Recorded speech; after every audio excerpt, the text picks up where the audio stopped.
Welcome to Online Engineering. This is Prakash and let me discuss over a fresh new topic under the design of machine element is named as design of gear. Clear?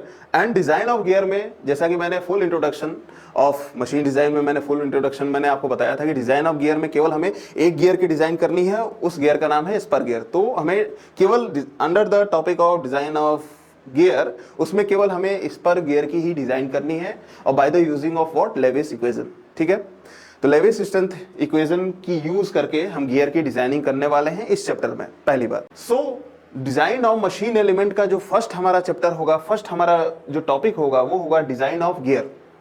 तो चलिए, तो first topic को हम start करते हैं, design of gear. So chapter number first and chapter number first is design of gear. और इस gear में भी कौन सा हमें करना है, स्पर करना है। तो ये यहां तक अभी तक हमने समझा, सीखा। अब ये गियर जो है, गियर देखने में कैसा होता है, फुल इंट्रोडक्शन में मैंने आपको बताया था कि mating of two gear, mating of two gear में जो छोटा वाला होगा वो होगा ड्राइव, मतलब वो चलाएगा, वो ड्राइवर की तरह होगा। दैट मीन ड्राइवर की तरह मतलब क्या कि ये आपका लगा होगा शाफ्ट, एक यहां पे आपका शाफ्ट लगा होगा। इज इट विजिबल और नॉट कि यहां पे आपका शाफ्ट लगा होगा। ओके, उस शाफ्ट पे ये छोटा वाला गियर माउंट होगा, पहली बात। यहां पे भी एक शाफ्ट लगा होगा, इस शाफ्ट पे ये बड़ा वाला गियर माउंट होगा, अच्छी बात है। ओके, अब ये जो छोटा वाला शाफ्ट है, तो ये उस पे जो ये छोटा वाला गियर माउंट है, ये जो छोटा वाला गियर इस पे जो माउंट है, इसी में आपको पावर इनपुट देना है, इसी में आपको पावर इनपुट देना है। ये मस्ट कंडीशन है, आपको कभी भी बड़े वाले गियर पे पावर इनपुट नहीं देना होता है। पावर इनपुट जो होगा हमेशा ये छोटे वाले गियर पे होगा, by using of what, by using of this shaft. कि ये शाफ्ट में आप पावर इनपुट दोगे, जो कि पावर इनपुट क्या होगा, 2 पाई n1 t1 equal upon what 60। ठीक है, ये किस फॉर्म में होगा, किलोवाट में होगा।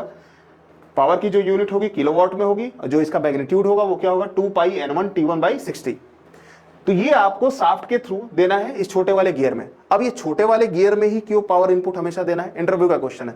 बिकॉज साइज छोटा होने के कारण, बिकॉज ये साइज अगर छोटा हुआ तो इनर्शिया इसका क्या हुआ, मास मोमेंट ऑफ इनर्शिया क्या हो गया, वो कम हो गया। And mass moment of inertia अगर कम हो गया, इसका मतलब क्या कि जो ब्रेकिंग टॉर्क है या स्टार्टिंग टॉर्क है वो क्या हो गई, वो भी मिनिमम हो गई। जो ब्रेकिंग टॉर्क या स्टार्टिंग टॉर्क जिसको बोला जाता है वो भी क्या हो गया, मिनिमम हो गया। That means come amount of energy को खर्चा करके आप सिस्टम को रन करा सकते हो और अच्छा आउटपुट ले सकते हो। इसीलिए छोटे वाले गियर पे ही पावर को ट्रांसमिट करना है bye the using of shaft. ये इतना आपने किया, और तो ये गोल गोल घूमना शुरू हुआ। ठीक है, ये गोल गोल घूमना शुरू हुआ किस डायरेक्शन में, क्लॉकवाइज में।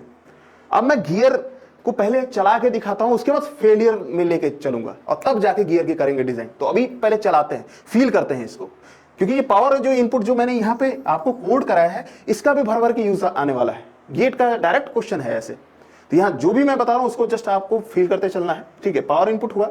ओके, अब ये गियर इससे मेटिंग कंडीशन में था। मेटिंग कंडीशन का मतलब क्या, मिलन होना, मिलाप के कंडीशन में होना। मिलाप के कंडीशन का मतलब क्या कि ये इसके पूरे दांत, इसके जो जितने ये टूथ हैं, ये टूथ बिल्कुल इसके टूथ में जाके मिल जा रहे हैं। इतना आपको दिमाग में रखना है। सो फॉर मेटिंग कंडीशन अगर जहां हुआ तो इसके टूथ जाके इस बड़े वाले गियर के टूथ में जाके मिल गए। सो 100% without the loss of energy 100% यहां का जो पावर है ट्रांसमिट हो गया इसमें। क्लियर? और किस फॉर्म में हुआ, वो एक फोर्स के फॉर्म में हुआ। अभी मैं जो टर्म्स यूज करते जा रहा हूं वो आपको ध्यान में रखना है कि ये पावर तो आपका शाफ्ट के थ्रू घुसा था छोटे वाले गियर में, और उसके बाद ये फोर्स के फॉर्म में by small gear tooth to big gear tooth force के फॉर्म में ट्रांसमिट हुआ। और ये फोर्स जाके फिर से इसको रोटेट कराया bye the using of what, force into radius, torque. फिर से टॉर्क का जनरेशन हुआ और वो टॉर्क फिर से मल्टीप्लाई हुआ 2 पाई n2 इंटू t2 में, और वो बना क्या, P आउटपुट बना। ये जो फोर्स इंटर हुआ, टेंजेंशियली इंटर होगा, इंटर तो नॉर्मल होगा, बट इसका एक वर्टिकल होगा और हॉरिजॉन्टल होगा। जो हॉरिजॉन्टल होगा वो टेंजेंशियली जाएगा। ये सब मैं आगे बताऊंगा आपको, लेकिन यहां पे अभी फील करना जरूरी है कि फोर्स के दो कंपोनेंट हमेशा होते हैं, एक हॉरिजॉन्टल एक वर्टिकल। जो हॉरिजॉन्टल होगा और जो मेटिंग कंडीशन जा रही है वो उस पॉइंट के लिए एक सर्किल पे होगा, तो वो टेंजेंशियल फोर्स होगा, और एक सर्किल पे होगा तो वहां से सेंटर से देखा जाए और उस सर्किल का तो एक रेडियस जाएगा, तो वो फोर्स टेंजेंशियल इनटू रेडियस क्या बनाएगा, टॉर्क बनाएगा। और उसी टॉर्क को P output equal to 2 pi N2 into T2 अगर करके अपॉन 60 कर देते हो तो उसी T2 की जगह पे आप क्या लिख दोगे, Ft इंटू R। तो ये Ft आपको मिला, ये फोर्स ट्रांसमिट हुआ, Ft इंटू आपने R किया, ये T2 मिला, T2 को इसमें पुट किया, P आउटपुट आपको मिल जाएगा। तो P आउटपुट इस तरीके से आपको मिलता है, गेट पे डायरेक्ट क्वेश्चन आता है। यहां तक तो आपको क्लियर हुआ, ये अभी ऊपर का है। और इस तरीके से आपका ये गियर क्या हुआ, रन करना शुरू हुआ। माय डियर फ्रेंड्स, यहां पे मैंने 1 से दिखाया है सारे डेटास को, और यहां पे सारे डेटास को मैंने 2 से दिखाया है। अब ऐसा क्यों किया है, जरा इसको भी फील करना जरूरी है, ठीक है, इसको भी जरा फील करना जरूरी है। चलिए तो देखते हैं, जो ये स्मॉल गियर रहेगा, जो आपका ये स्मॉल गियर रहेगा, उसको हमेशा आप नाम दोगे किससे, उसको हमेशा आप बोलोगे पिनियन, उसको हमेशा आप बोलोगे पिनियन।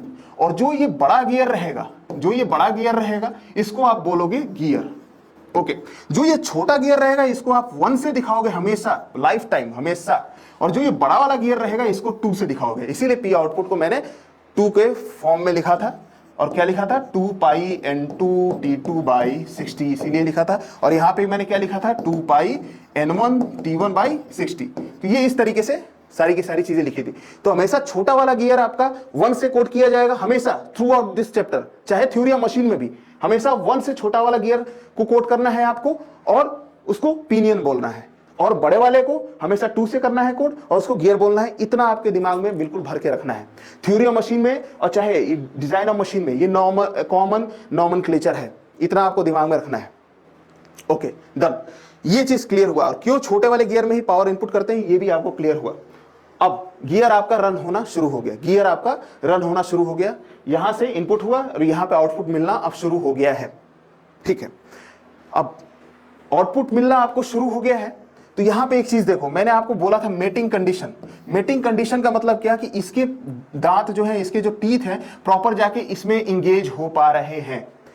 और अगर मैं इसको 1 से दिखाता हूं, इसको 2 से दिखाता हूं, इसका मतलब एक और चीज पिक्चर में आती है कि इसका मॉड्यूल M1 एंड इसका मॉड्यूल M2 ये आपस में क्या होंगे, इक्वल होंगे। कब इक्वल होंगे, जब ये 100% मेटिंग कंडीशन में होगा। दैट मींस इसके जो टीथ हैं ये सेकंड नंबर वाले गियर के टीथ में जाके 100% क्या हो जाएंगे, बिल्कुल इफेक्टिवली वर्क करेंगे। तो इसका जो मॉड्यूल होगा, पिनियन का module equal to what, gear का मॉड्यूल, और जो बराबर हो जाएगा पिनियन का मॉड्यूल इक्वल टू गियर का मॉड्यूल, जो इक्वल टू M। अब यहां से ये क्वेश्चन आएगा कि सर ये मॉड्यूल होता क्या चीज है। तो चलिए अब इसके लिए हमें पढ़ने की जरूरत है क्या, नॉमेनक्लेचर। सो अब नेक्स्ट जो हमारा टॉपिक होगा वो होगा नॉमेनक्लेचर ऑफ गियर। तो आपको नॉमेनक्लेचर ऑफ गियर क्यों पढ़ना है, आपको मॉड्यूल के लिए पढ़ना है। टारगेट आपका क्या है कि हमें मॉड्यूल निकालना है, हमें मॉड्यूल की पहचान करनी है। डन ना, क्लियर, कि हमें मॉड्यूल की पहचान करनी है, तो उसके लिए हमें nomenclature of, next heading is nomenclature of gear हमें आना चाहिए। अच्छी बात है कि नॉमेनक्लेचर ऑफ गियर हमें आना चाहिए। Okay, so for mating of 2 gears, mating of 2 gears की अगर बात करें, अगर 2 गियर आपस में मिल रहे हैं, तो ये ऊपर वाला जो छोटा वाला गियर था इसको दिखाया हमने 1 से, ये हमारा क्या है, पिनियन है, और पिनियन से ही हमारा क्या हो रहा है, पावर हमारा इनपुट हो रहा है। इतना हमने पीछे वाले जस्ट स्लाइड से देखा। और ये है हमारा सेकंड नंबर वाला गियर, और सेकंड नंबर वाला जो गियर है उसको नॉमेनक्लेचर दिया गियर से, और यहां से हो रहा है पावर आउटपुट। ये इतना देखा। तो माय डियर फ्रेंड्स, एक चीज ध्यान में रखना है कि जब हम नॉमेनक्लेचर ऑफ गियर करें while the analysis over what, module of gear, module of gear को जानने के लिए अगर हम नॉमेनक्लेचर ऑफ गियर में घुसते हैं तो मेटिंग कंडीशन को लेना है। Okay, mating condition of 2 gear को लेना है, और उसमें से केवल एक गियर को सामने रखना है, केवल एक गियर को सामने रखना है इस तरीके से, और उसी पे एनालिसिस करनी है। ठीक, तो जो नॉमेनक्लेचर, जो प्रॉपर नॉमेनक्लेचर ऑफ गियर आएगा वो कहीं इस तरीके का आएगा कि टॉप लेंथ होगा, फेस विड्थ होगा, एडेंडम सर्किल, उसके बाद pitch circle, dedendum circle, clearance circle, tooth thickness, with space, ये सब सारी की सारी चीजें होंगी जो कि आपने थ्योरी ऑफ मशीन में पढ़ा है। बट हम एक बार बिल्कुल स्टेप टू स्टेप वाइज पढ़ेंगे। तो मैंने आपको क्या बोला था कि नॉमेनक्लेचर ऑफ गियर करते समय ऊपर है पिनियन फर्स्ट नंबर वाला, और नीचे है गियर, फर्स्ट नंबर वाला ड्राइवर है और ये ड्रिवन है, यहां से आप आउटपुट ले रहे हो। तो केवल एक गियर को आप उठा लो, पिक्चर में ले लो। तो एक gear suppose that second number वाले गियर को ही हमने उठा लिया, तो केवल एक गियर को हमने पिक्चर में लेके अब हम आ गए। ओके, और उसी का करो नॉमेनक्लेचर। ठीक है, जब नॉमेनक्लेचर करके प्रॉपर्ली जब हम फाइंड कर लेंगे तो एक ऐसा ही मिलेगा, तो उसको हम खुद करेंगे। यहाँ पे सेल्फ ड्रिवन का काम चल रहा है, दैट मीन मेरे साथ आप भी ऐसा काम कर रहे हो। साथ में आप रफ साथ में लेके जब मेरा लेक्चर अटेंड करो तो साथ में आपके सामने रफ होना चाहिए। जैसे जैसे मैं करा रहा हूं वैसे वैसे आपको करना है। ये यहाँ पे आप सेल्फ ड्रिवन हो रहे हो, ब्लाइंडली नहीं कुछ हो रहा है कि मैं केवल बताता जा रहा हूं, आप सुनते जा रहे हो, चाहे पढ़ते जा रहे हो, चाहे लिखते जा रहे हो। नो, यहाँ पे आपको खुद करना है और मैं आपको करवाऊंगा। Done, clear. चलिए, तो आपको एक गियर उठाना है, चलो उठाओ। एक गियर आपने उठाया, सेकंड नंबर वाला। ओके, सेकंड नंबर वाला जब गियर उठाया तो ये फिजिकली जो अगर इसका सिग्निफिकेंस देखोगे तो ये दिखने में ऐसा ही लगेगा। ठीक है, तो अब जरा फिजिकली चीजों पे हम काम करके देखते हैं, तब उससे चीजें और ज्यादा हमें क्लियर होंगी। तो ये जो गियर हमने लिया और ये है इसका सेंटर।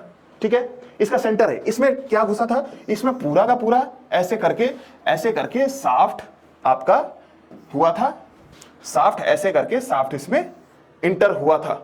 ये है पूरा का पूरा शाफ्ट, शाफ्ट की एंट्री हुई थी और यहां से शाफ्ट आपका एग्जिट हुआ था इस तरीके से। चलिए, ओके, यहां से पावर आउटपुट मिल रहा है, पावर आउटपुट यहां से पी आउटपुट आपको मिल रहा है, इस तरीके से ऐसा हो रहा है। ओके, ये है इसका सेंटर पॉइंट। ठीक है, ये है इसका सेंटर पॉइंट।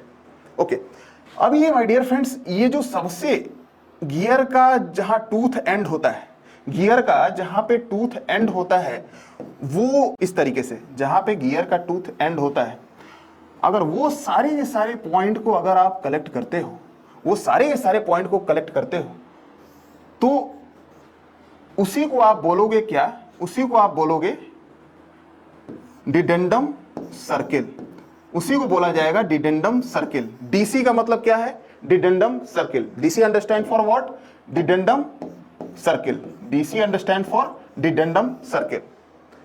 ओके, अब ये जो जितने भी टॉप मोस्ट वाली लाइनें हैं, जितने भी ये टॉप मोस्ट वाली गियर टूथ की लाइनें हैं, अगर आप इनको कलेक्ट करते हो, अगर आप इनको कलेक्ट करते हो सारे के सारे ऊपर वाले टॉप वाले टूथ के, तो इसको आप बोलोगे addendum circle. Addendum circle, top most वाले को। क्लियर। अब एक इसमें आता है पिच सर्किल। पिच सर्किल का फंडा आता है, और ये पिच सर्किल का फंडा कब आएगा, मेटिंग ऑफ टू गियर। मैंने आपको बोला था मेटिंग ऑफ टू गियर का मतलब क्या, कि एट अ टाइम केवल एक टूथ पिनियन वाला गियर वाले के दूसरे टूथ से मैच होगा एट अ टाइम। देखो यहां भी गैप है, अगर आप देखते हो तो यहां भी गैप है, और उसके बाद देखोगे तो यहां भी गैप है, बट एट अ टाइम केवल एक पिनियन का टूथ दूसरे गियर के टूथ से मैच कर रहा है। और ये हमेशा ही होगा, चाहे कितना भी परफेक्ट, चाहे कैसा भी गियर बने, एट अ टाइम अगर प्रॉपर मेटिंग ऑफ गियर की कंडीशन लेनी है, where M1 is equal to M2, where M1 is equal to M2 is equal to M, अगर ये कंडीशन लेना है और 100% इफिशियंसी अगर पानी है, तो eight a time, at a instant of time, एक ही टूथ पिनियन का गियर के टूथ से मैच होगा, बाकी गैप रहेगा। इतना आपको क्लियर होना चाहिए। तो एट इंस्टेंट ऑफ टाइम अगर एक टूथ दूसरे टूथ से मैच हो रहा है और एक कैसा कांटेक्ट बना रहा है, पॉइंट कांटेक्ट बना रहा है। तो अगर सपोज दैट आप जरा फील करो कि अगर ये गियर रोटेट कर रहा है, ये गियर रोटेट कर रहा है, उसके थ्रू ये भी गियर रोटेट कर रहा है, तो हर एक पॉइंट पे, हर एक टीथ पे एक एक पॉइंट कलेक्ट होता जाएगा। हर एक टीथ पे एक एक पॉइंट कलेक्ट होता जाएगा, हर एक टीथ के एंड और उधर ऐसे ऐसे पॉइंट एक कलेक्ट होता जाएगा। और इस पॉइंट को माय डियर फ्रेंड्स अगर आप मैच करते हो, इस पॉइंट को अगर आप मैच करते हो, तो आपको एक मिलने वाला है सर्किल। इस पॉइंट को अगर आप मैच करते हो, इस पॉइंट को अगर आप मैच करते हो, इसी तरीके से आपने पॉइंट पाया था ना, तो अगर इसको आप मैच करते हो तो ये एक मिलता है सर्किल, और इसी सर्किल का नाम है पिच सर्किल। इसी सर्किल का नाम है what, PC. PC understand for what, pitch circle. Okay, pitch circle आपको क्लियर हुआ। और ये पिच सर्किल की ही जो वैल्यू होती है वो आपकी होती है पाई एम, और एम अंडरस्टैंड फॉर मॉड्यूल, जो कैलकुलेट करने के लिए हम फोकस हैं। M understand for module. अभी यहाँ पे और लेक्चर चाहे और डिस्कशन होना बाकी है, अभी इसको होल्ड करते हैं कि pitch circle equal to what, pi M, और उसके बाद addendum circle and dedendum circle. ये इतना क्लियर हुआ। चलिए अब थोड़ा सा और इन डेप्थ में, क्योंकि सारे के सारे सर्किल अब हमें क्लियर हो गए, अब थोड़ा सा और इन डेप्थ में चलेंगे, ठीक है। तो नेक्स्ट स्लाइड में आप देखो सारे के सारे सर्किल में क्या क्लियर हुआ। एक तो एडेंडम सर्किल हमारा क्लियर हुआ, ये आउटर पेरिफेरी का सारे, ये टूथ के सारे आउटर पेरिफेरी को अगर मैच करो और जो सर्किल हमें मिलती है तो उसको बोला जाएगा एडेंडम सर्किल। और then next one is what, dedendum circle का मतलब क्या है, जो इनर पेरिफेरी है फॉर दैट टूथ, जो इनर पेरिफेरी है उसको बोला जाएगा डिडेंडम सर्किल। उसके बाद जो mating of one teeth to another teeth, और उससे आपने जो लाइन ड्रॉ किया था उसको आप बोलोगे व्हाट, पिच सर्किल, उसको आप बोलोगे क्या, पिच सर्किल, ठीक है। ये इतना क्लियर आपको हुआ। अब यहां पे एक और चीज लाइन आती है पिक्चर में कि ये है आपका वर्किंग डेप्थ केवल इतना ही है, वर्किंग डेप्थ जो है वो केवल इतना है, बट टोटल डेप्थ कितनी है, टोटल डेप्थ पूरी है। और ये वर्किंग डेप्थ क्या शो कर रहा है, वर्किंग डेप्थ आपका शो कर रहा है ऊपर वाला पिनियन वाला गियर, पिनियन वाला गियर आपका वर्किंग डेप्थ शो कर रहा है। ये ऊपर वाला गियर, पिनियन वाला गियर, वर्किंग डेप्थ आपका इस तरीके से शो कर रहा है, इस तरीके से आपका शो कर रहा है। तो ये है आपका वर्किंग डेप्थ इतना, और टोटल डेप्थ क्या है, टोटल डेप्थ ये है आपकी, टोटल डेप्थ है। तो टोटल डेप्थ माइनस अगर वर्किंग डेप्थ करोगे तो बीच में एक मिलेगा, कैसा आपको, बीच में एक आपको गैप मिलेगा, और ये बीच में गैप भी क्या है होता है, उसी को बोला जाता है क्लियरेंस, क्लियर, उसी को, ये बीच में जो ये गैप होता है उसी को आप बोलोगे clearance, which denoted by what, which denoted by C, ठीक है। और उस गैप को पूरा का पूरा एक सर्कुलर फॉर्म में करोगे तो उसी को बोलोगे क्लियरेंस सर्किल। इस गैप को पूरा का पूरा अगर सर्कुलर फॉर्म में करते हो तो इसी को आप बोलोगे क्लियरेंस सर्किल। चलिए, तो क्लियरेंस सर्किल भी क्लियर हुआ, ओके। एडेंडम सर्किल क्लियर हुआ, डिडेंडम सर्किल क्लियर हुआ, पिच सर्किल क्लियर हुआ, क्लियरेंस सर्किल क्लियर हुआ। अब टूथ की जरा थिकनेस देखते हैं, क्लियर, कि अब हमारा नेक्स्ट जो टास्क है वो टूथ की थिकनेस देखना है। तो टूथ की thickness my dear friends, pitch circle पे हमें टूथ की थिकनेस कलेक्ट करनी होती है। पिच सर्किल हमारा क्या है, ये है हमारा पिच सर्किल। तो इससे एक लाइन हम खींचेंगे और ये जो जितनी थिकनेस होगी यही आपकी बोली जाएगी व्हाट, टूथ थिकनेस, ओके। और स्पेस थिकनेस क्या होगी, इसी पिच सर्किल पे जो ये जो स्पेस होगा, जो खाली स्पेस होगा, ये जो देखो खाली जो स्पेस है, ये जो खाली स्पेस है, यही स्पेस को बोला जाएगा क्या, थोड़ा सा लाइन को और एक्सटेंड किया जाए और इसको बोला जाएगा व्हाट, इसको बोला जाएगा स्पेस थिकनेस, ओके, इसको बोला जाएगा स्पेस थिकनेस, ओके फाइन। चलिए, तो ये यहां से इतनी सारी चीजें आपको क्लियर हुई, ओके। एक और भी चीज है, पहले तो आप इसको पूरा का पूरा कोट करिए और उसके बाद थोड़ा सा और इन डेप्थ में चलते हैं, ठीक है। तो हमने क्या देखा है, हमने ये चीज देखा है कि हमने सबसे पहले टूथ बनाया है, ओके, सबसे पहले हमने टूथ बनाया है इस टाइप का, सबसे पहले तो हमने टूथ बनाया है इस टाइप का। अब इसमें हमने क्या देखा है कि एक तो क्लियरेंस सर्किल देखा है इस तरीके से, ये क्लियरेंस सर्किल है, ओके, ये डिडेंडम सर्किल है, फाइन, ये जो है पिच सर्किल है, ये है आपका पिच सर्किल। और अगर दूसरे गियर को पिक्चर में लेके आया जाए तो दूसरा गियर आपका कैसा है, दूसरा गियर आपका इस तरीके से एट अ टाइम, इस तरीके से दूसरा गियर मैटिंग हो रहा है। ये जो है ऊपर वाला आपका क्या है, पिनियन है, ऊपर वाला पिनियन है, ऊपर वाला पिनियन है, और नीचे वाला क्या है, गियर है, नीचे वाला गियर है, ठीक, इतना क्लियर है। चलिए, और नीचे वाले के लिए अगर आप देखोगे, अगर आप नीचे वाले के लिए देखते हो इस तरीके से, नीचे वाले के लिए अगर आप देखते हो इस तरीके से, तो ये क्या है, ये है आपका एडेंडम सर्किल, फाइन। तो ये इतना अभी तक डेटा हमने कलेक्ट किया है, साथ में टूथ की हमने थिकनेस कलेक्ट किया है कि ये इस सर्किल पे ये जो क्लियरेंस पिच सर्किल है, पिच सर्किल पे जो हमें थिकनेस मिला ये हुआ क्या, टूथ थिकनेस, ओके। और जो ये खाली स्पेस मिला था, ये जो खाली स्पेस मिला था जिसमें आके ये पिनियन का टूथ इंगेज हुआ है, उसको बोला गया व्हाट, उसको बोला गया स्पेस थिकनेस, ये इतना बोला गया, ठीक है। इज इट ओके और राइट नॉट। तो ये जो पिच सर्किल है, पिच सर्किल का एक बार मैंने आपको फॉर्मूला अभी पाई एम कोड कराया था, पाई एम मैंने कोड कराया था, यहीं से मैंने आपको ये बताया था कि M understand for what, module, M understand for what, module, M का मतलब होता है मॉड्यूल, इतना क्लियर है। और मॉड्यूल का जो फॉर्मूला होता है ये होता है diameter of this pitch dia upon what, upon number of teeth for that particular gear. जैसे कि अगर मॉड्यूल की मैं बात करूं तो ये पूरा का पूरा यहां पे आपको ज्यादा क्लियर होगा इस तरीके से कि अगर पूरे पूरे गियर की हम बात करें तो इसमें पिच सर्किल क्या है, रेड वाले से पिच सर्किल है।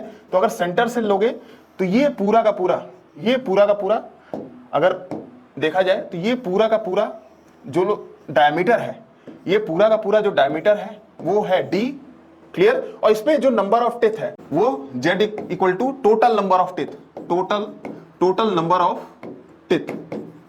तो इस गियर के लिए जो मॉड्यूल होगा वो क्या होगा, module equal to what, module equal to d by Z. d आपको नोन है और z आपको क्लियर है। तो इस तरीके से आप यहां पे d by Z easily calculate कर सकते हैं। मॉड्यूल आपका आ गया और ये पीसी। बट ये पिच सर्किल, जो ये पिच सर्किल है, इसका जरा रियल फीलिंग आपको देखना जरूरी है, वो आपके लिए ज्यादा इंपॉर्टेंट है। तो माय डियर फ्रेंड्स, ये जो पिच सर्किल होता है उसमें एक टूथ की थिकनेस और जो स्पेस की थिकनेस होती है, engagement and disengagement during the period of engagement and disengagement. जैसे कि आपको यहां पे ज्यादा समझ में आएगा कि during the engagement and disengagement, okay. तो आप यहां पे देखो जरा कि ये है आपका गियर का टूथ, ये है आपका गियर का टूथ जिसकी आपको थिकनेस पता है, इतनी है। कहां से ले रहे हो आप थिकनेस, पिच सर्किल से ले रहे हो। और ये है स्पेस थिकनेस, स्पेस थिकनेस आप कहां से ले रहे हो, पिच सर्किल से ही, पिच सर्किल से ही आप स्पेस थिकनेस ले रहे हो, ठीक है, ओके। तो ये है स्पेस थिकनेस और ये है टूथ थिकनेस, इतना आपने लिया। और at a instant of time मैंने आपको बोला था कि पिनियन का एक गियर नीचे वाले के गियर के टूथ से ही केवल इंगेज होगा at a instant of time. उसके बाद दूसरा गियर रोल में आएगा, दूसरे गियर का जो टूथ है वो रोल में आएगा। दैट मीन्स व्हाट कि at a instant of time केवल ये इतनी चीजें आ रही हैं। ये जो टोटल स्पेस है ये किसका है, टूथ। ये जो टोटल एंगल कवर कर रहा है ये टूथ थिकनेस को कवर कर रहा है, और ये जो टोटल एंगल कवर कर रहा है ये किसके, ये स्पेस थिकनेस को कवर कर रहा है, ठीक है। तो माय डियर फ्रेंड्स, ये जो पीसी होता है, ये जो पीसी होता है केवल इतना सा होता है। इज इट राइट और रॉन्ग, क्लियर, क्लियर हो रहा है आपको कि ये जो पीसी होगा, PC understand for what, PC understand for what, tooth thickness plus space, ये जो space width, clear, space width. PC equal to tooth thickness plus space width, जो कि इक्वल होगा पाई एम के, क्लियर। चलिए, ये डेटा आपको क्लियर हुआ। अब थोड़ा सा नेक्स्ट स्टेप और चलते हैं और इसको थोड़ा सा और हम कैलकुलेट करते हैं और थोड़ा इसमें इन डेप्थ में हम चलते हैं, क्योंकि यहीं से आपको वैल्यूज आएंगी और यहीं से आपकी डिजाइनिंग स्टार्ट होगी। हमारा जो मेन फोकस होगा इस मॉड्यूल पे होगा। इस पूरे डिजाइनिंग ऑफ गियर में जो मेन हमारा एम होता है मॉड्यूल ही कैलकुलेट करना होता है। मैंने लेक्चर की स्टार्टिंग में ही बोला है, इसीलिए यहां पे ज्यादा टाइम लगाना जरूरी है। गियर की जो भी नॉमेनक्लेचर होनी थी ये सारी की सारी नॉमेनक्लेचर हो चुकी है, ठीक है। इधर के कोई भी सब बकवास है, इधर का जो भी डेटा लिखा हुआ है सब बकवास है, ये भी बकवास है, ठीक है, ये भी बकवास है, ये सारी की सारी चीजें बकवास है। बस इसमें 5 चीजें इंपॉर्टेंट है, एक एडेंडम सर्किल, एक डिडेंडम सर्किल, उसके बाद क्लियरेंस सर्किल, उसके बाद पिच सर्किल, ठीक है, और उसके बाद फेस विड्थ, जो ये गियर का विड्थ होगा, फेस विड्थ, ठीक, and face and flank and gear tooth की थिकनेस एंड स्पेस विड्थ, यही सब केवल इंपॉर्टेंट डेटा हैं जो कि मैंने आपको बता रखा है। फेस विड्थ के लिए अभी मैं जस्ट आगे बताने वाला हूं।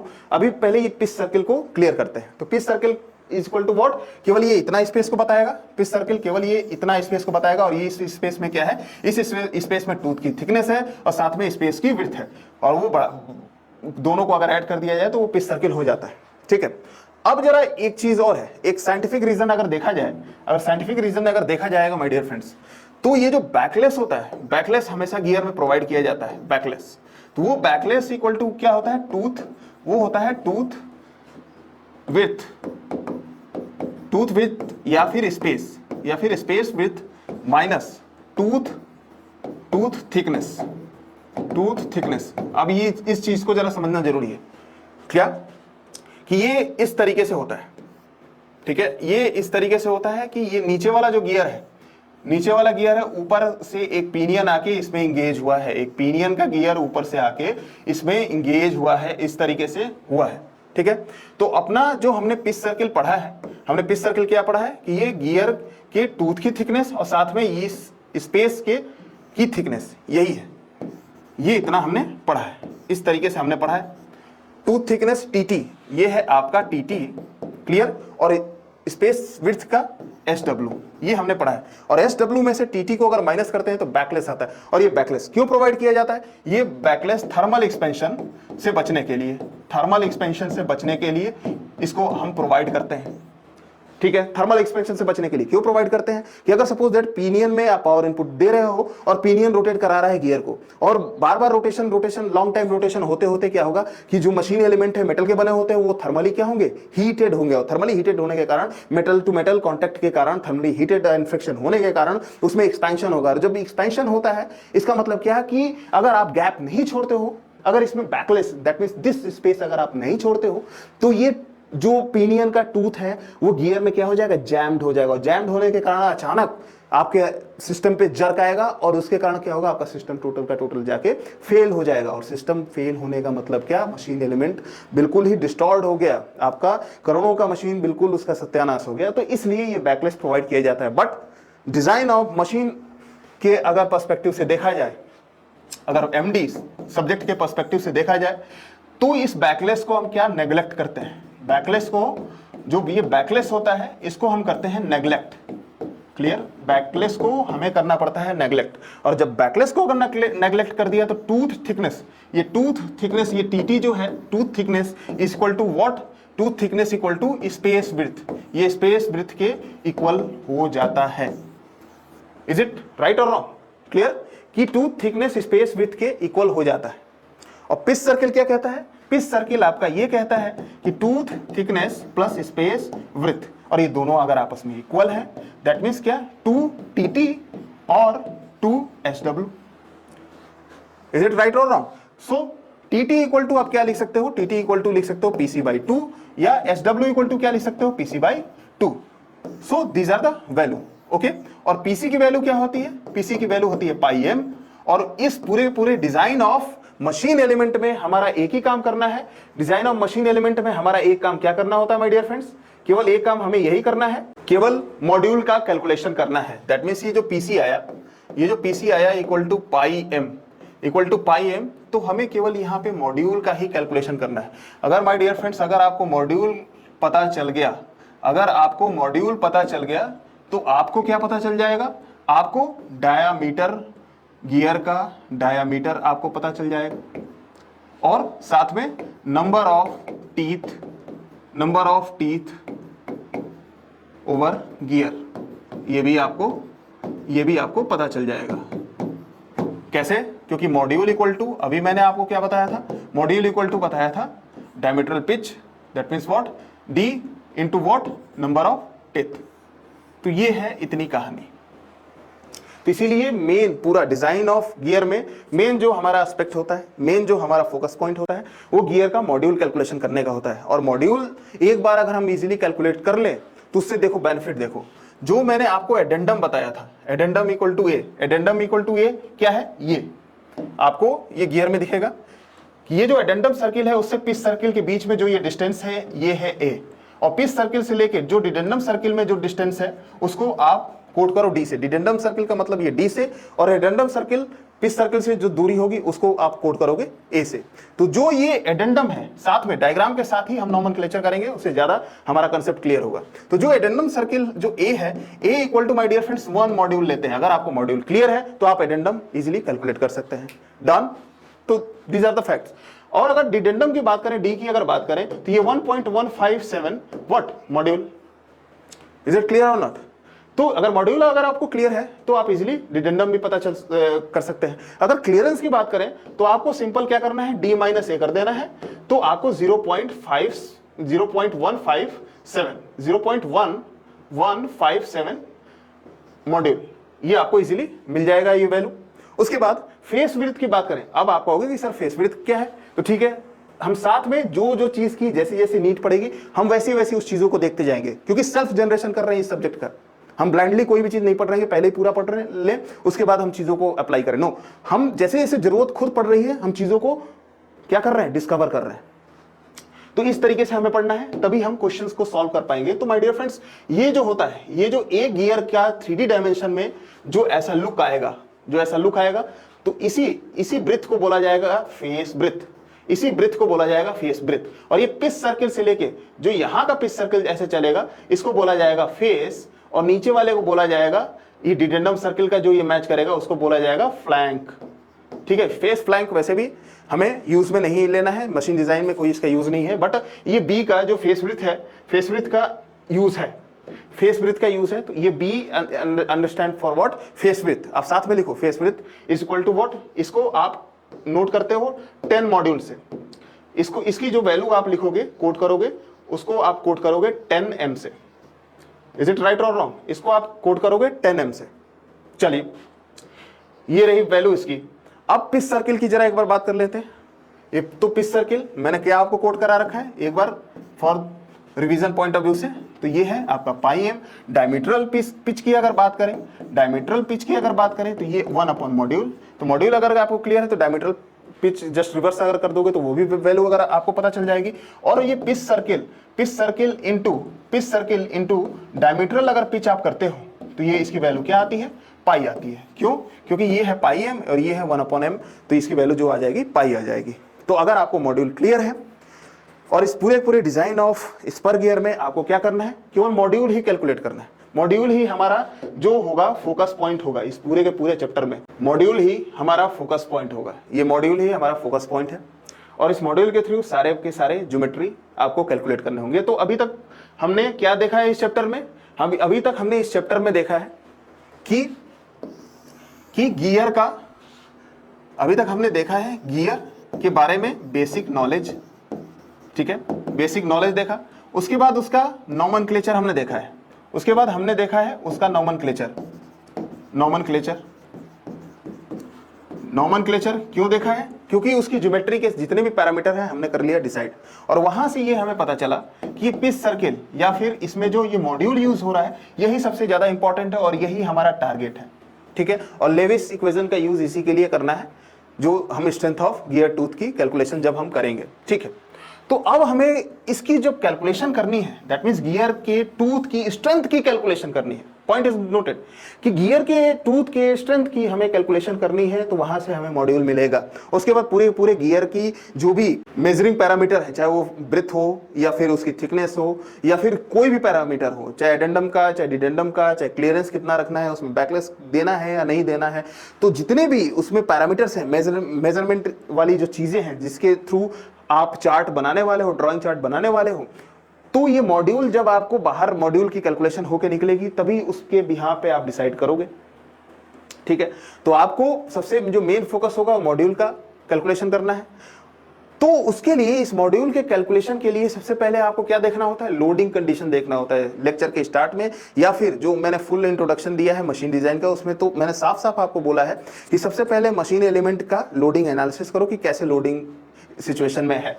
तो इसीलिए अब हमारा जो नेक्स्ट टॉपिक होगा उसको हम नेक्स्ट लेक्चर में स्टडी करेंगे, और नेक्स्ट लेक्चर में जो हमारा नेक्स्ट टॉपिक होगा वो क्या होगा, फोर्स एनालिसिस। कि हमारा जो गियर की हम डिजाइनिंग करने जा रहे हैं वो अंडर विच फोर्स, कौन से फोर्स उस पर एक्ट कर रहे हैं और कैसे एक्ट कर रहे हैं। जब हम फोर्स की इजीली कैलकुलेशन अपने गियर टूथ के लिए कर लेंगे, ऑब्जर्व कर लेंगे फोर्सेस के नेचर को और उसके वैल्यूज को, उसके मैग्नीट्यूड को and as well as direction को अगर हम कैलकुलेट कर लेंगे, तो उसके बिहाफ पे उस टूथ की हम स्ट्रेंथ की इजीली कैलकुलेशन कर पाते हैं। और टूथ अगर उस टूथ की इजीली हम कैलकुलेशन स्ट्रेंथ की कर लेंगे, तो उस स्ट्रेंथ के थ्रू हमें उस टूथ की अलग अलग ज्योमेट्रिकल पैरामीटर्स जो होते हैं, मेजरिंग पैरामीटर्स होते हैं, मॉड्यूल के टर्म्स में हमें मिल जाएगा। उसके थ्रू हम ड्राइंग चार्ट हम अपनी प्रिपेयर कर लेंगे। Breadth, tooth thickness, addendum circle की कितनी रेडियस होनी चाहिए, कितना क्या होना चाहिए, वो सब हमारे सामने हो जाएगा। उसके बाद हम मटेरियल सिलेक्ट करके मैन्युफैक्चरिंग डिपार्टमेंट को देके प्रोडक्शन करा के मार्केट में इंडस्ट्रियल इंजीनियरिंग के यूज करके मार्केट में हम उसको सेल आउट करेंगे और मार्केट पे एज पर अलग अलग नीड उसका यूज किया जाएगा। तो माय डियर फ्रेंड्स, हमारा जो नेक्स्ट टॉपिक होगा, नेक्स्ट लेक्चर होगा, वो फोर्स एनालिसिस होगा ओवर व्हाट, ओवर गियर, कि गियर पे कैसे फोर्स लगते हैं। ठीक है, और इसी पे भर के गेट में क्वेश्चन पूछा गया है। तो जो अभी तक मैंने ये बेसिक बताया, बेसिक का यूज पहला चीज, नोमेनक्लेचर का यूज दूसरा चीज, और उसके बाद ये फोर्स एनालिसिस तीसरी चीज। इन तीनों चीज का मिक्सअप करके गेट में 4 से 5 क्वेश्चन 2-2 मार्क्स के पूछे गए हैं। तो जब मैं ये फोर्स एनालिसिस कराऊंगा उसके बाद गेट के अच्छे अच्छे क्वेश्चंस मैं आपको कराऊंगा, ताकि न्यूमेरिकल पॉइंट ऑफ व्यू से आपको चीजें क्लियर हो। क्योंकि मैं इतना डिस्कशन और इतना एक्सप्लेनेशन कर रहा हूं कि कोई भी थ्योरेटिकल टाइप्स के क्वेश्चन में प्रॉब्लम नहीं होनी है, बट सारे के सारे प्रीवियस ईयर के क्वेश्चंस आपको यहाँ कराए जाएंगे, but numerical point of view से and for better applicative in manner and better understanding point of view से न्यूमेरिकल्स को हम यहाँ यहीं पे तुरंत जैसे कि कंसेप्ट हमारा प्रिपेयर होगा न्यूमेरिकल को भी देखेंगे। So my dear friends, all the best for your examination, have a nice day and be healthy, be safe and keep learning. So स्वस्थ रहिए, व्यस्त रहिए एंड मस्त रहिए।